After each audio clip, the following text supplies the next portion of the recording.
కానీ విని ఎరుగని వరదను చూస్తున్న విజయవాడ వాసులు వాహనాలు వస్తువులను కాపాడుకునేందుకు నానా పాటలు పడుతున్నారు. లక్షలు పోసి కొన్న కార్లను రక్షించుకోవడం పెద్ద సమస్య అయిపోయింది. వందలాది కార్లు నీట మునిగిపోగా మిగిలిన వాళ్లు కార్లను కాపాడుకునేందుకు ప్రయత్నిస్తున్నారు. దుర్గగుడి ఫ్లైఓవర్ ను పార్కింగ్ ప్లేస్ గా వాడుకుంటున్నారు. రెండు పక్కల వందలాది కార్లను పార్క్ చేశారు. కార్లకి కాపలాగా అక్కడ ప్రైవేటు సెక్యూరిటీని సైతం పెట్టుకున్నారు.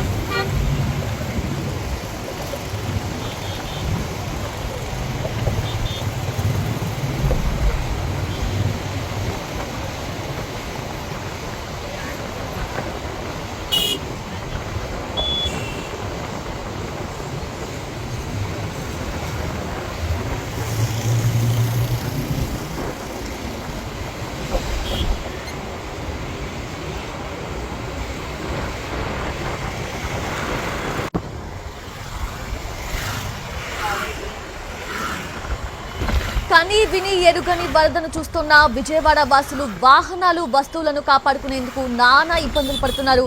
లక్షలు పోసి కొన్న కార్స్ ని సైతం రక్షించుకోవడం పెద్ద సమస్యగా మారిపోయింది. వందలాది కార్స్ నీట మునిగిపోగా మిగిలిన వాళ్లు వారి కార్లను కాపాడుకునేందుకు ప్రయత్నిస్తున్నారు. దుర్గగుడి ఫ్లైఓవర్ ను పార్కింగ్ ప్లేస్ గా వాడుకుంటున్నారు. రెండు పక్కల వందలాది కార్లను పార్క్ చేశారు. కార్లకు కాపలాగా అక్కడ ఒక ప్రైవేట్ సెక్యూరిటీని కూడా ఏర్పాటు చేసుకున్నారు.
రైట్, అది చూస్తున్నాము. కనకదుర్గ ఫ్లైఓవర్ మీదంతా కూడా వాహనాలు కార్స్ ని పార్క్ చేసుకున్నారు. చాలా మంది కూడా మనం చూడొచ్చు, విజయవాడలో చాలా ఇళ్ల నిర్మాణాలు పార్కింగ్ ప్లేస్ లేకుండానే ఉంటాయి. రోడ్ల మీదే పార్క్ చేసుకుంటారు. సో ఇప్పుడు వరద కారణంగా వారి వాహనాలు వరదలో మునిగిపోకుండా ఇలా ఫ్లైఓవర్ మీద వాళ్ళు పార్క్ చేసుకున్న దృశ్యాలు మనం చూస్తున్నాము. పూర్తి అప్డేట్స్ తెలుసుకున్నాము. మా ప్రతినిధి శ్రీకాంత్ అందిస్తారు.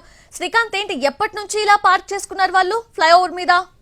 గత 2 రోజులుగా కురిసిన వర్షాల దాటికి మొత్తం విజయవాడలోని ప్రధాన ప్రాంతాలు ఏదైతే భవానీపురం, విద్యాధరపురం, 1 టౌన్, ఈ సితారి ప్రాంతాలన్నీ కూడా నీట మునిగాయి. ఈ నేపథ్యంలో ఇళ్ల ముందు నిలిపిన కార్లు కూడా కొన్ని నీట మునిగి కొంత వరద ప్రవాహానికి కూడా ముందుకు కూడా వెళ్లిపోయిన నేపథ్యంలో కొంత వరద ప్రవాహం ఇవాళ 1 టౌన్ వైపు తగ్గిన నేపథ్యంలో ఆ ఇళ్లకు సమీపంలో ఎవరైతే దుర్గగుడి ఫ్లైఓవర్ కి సమీపంలో నివసిస్తున్న వాళ్ళందరూ తమ ద్విచక్ర వాహనాలని, ఆటోలని, కార్లని తీసుకొచ్చి దుర్గగుడి ఫ్లైఓవర్ మీద నిలిపి ఉంచారు. నిలిపి ఉంచి ఒక ప్రైవేట్ వాచ్మెన్ పెట్టుకుని కూడా వాటన్నిటికీ కాపలాగా ఇస్తున్న పరిస్థితి అయితే ప్రస్తుతం ఉంది. వరద ఉధృతి తగ్గిన తర్వాత ఈ వాహనాలని, కార్లని వాళ్ళ ఇంటికి తీసుకువెళ్ళటానికి అయితే ప్రస్తుతం ఏదైనా సరే రోడ్డు మీద ఇళ్ల ముందు పెడితే వరద నీరు వచ్చి ఆ వాహనాలు పాడయ్యే అవకాశంతో పాటుగా మునిగిపోయే అవకాశాలు కూడా ఉన్న నేపథ్యంలో దుర్గగుడి ఫ్లైఓవర్ కొంత హైట్ లో ఉంటుంది కాబట్టి పూర్తి స్థాయిలో ఈ వాహనాలన్నింటినీ కూడా దుర్గగుడి ఫ్లైఓవర్ మీద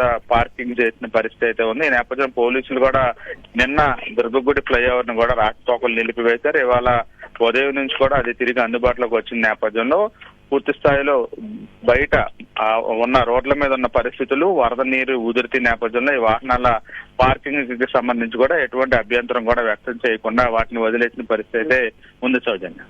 Srikanth, thank you. Thanks for the